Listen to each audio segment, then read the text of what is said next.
সমান্তরে উত্তেজনাকর অবস্থা। জানি না কে বিজয়ের হাসি হাসে।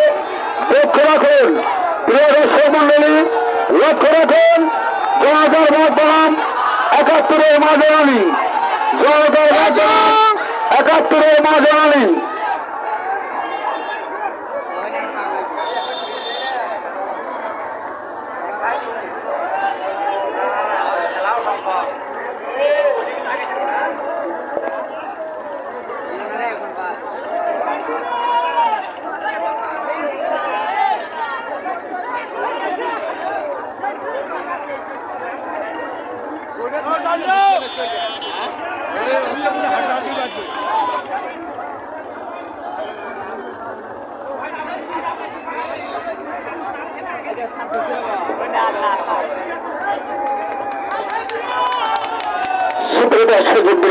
ইতিমধ্যেই দেখতে পেলেন যে এই জনতার পাত্র বনাম ৭১-এর মা জননী সেই ফাইনাল চান্তার অতিক্রম করেছে দেখতে পেরেছেন। ইতিমধ্যে দুর্ঘটনা হওয়ার সম্ভাবনা আমি কমের সকল যে